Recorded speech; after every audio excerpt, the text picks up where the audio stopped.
exactly what Hans Hofmann and other artists did in their art, let the necessary speak.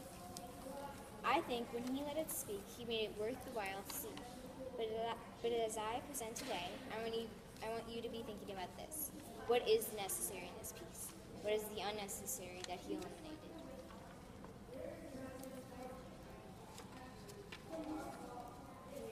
In his paintings, he used all different kinds of strokes. He mostly used squares and rectangles for shapes. When he used texture, it was gloppy and smooth with pale colors, which made it look rough. And as he used colors, he balanced the warm and cool. In most of his paintings, he used the style of Fauvism, Expressionism, and Cubism. I think Dusk is a style of all three because the squares are blurry and the color tones are just perfect. When he did this piece, he was looking at planes and interpreted them in his own way. Expressionism is a style of art that shows emotion to evoke moods or ideas. This style was used in a famous painting that you might have heard of called The Scream.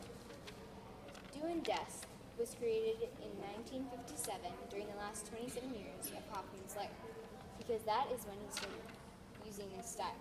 Before that, he painted mostly landscapes or rooms in the style of Fauvism. Fauvism is known for the strokes that make it look blurry.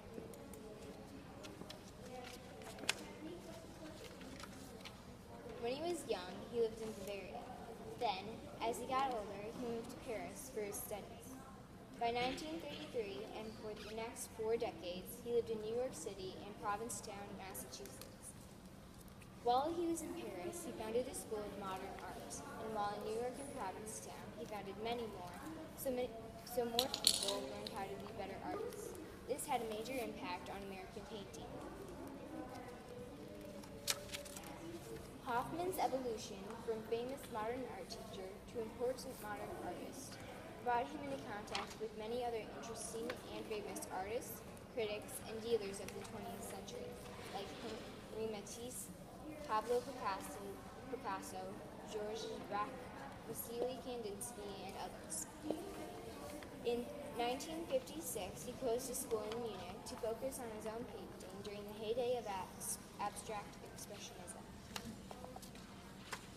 For the next 20 years, Hoffman's many works, which were influenced by Matisse, developed into his artistic approach and theory that he referred to as push and pull. He described it as relationships between form, color, and space. He used this approach in Dusk.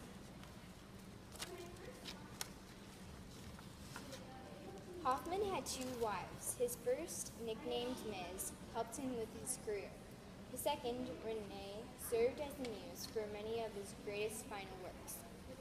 Speaking of grit, I chose Dusk because the painting is pretty gray, and for its bright and bold colors. So I made those colors stand out even more by using cardboard, white paint, and a perfect-sized canvas. Hoffman used creativity in his art and life in his own way, so I personalized my piece with a J to show that I used creativity in my own. Hoffman's art has inspired other people like me to do something different for a change and make things stand out with bold colors. These things all have one thing in common. They are the necessary, which means the necessary is pretty awesome.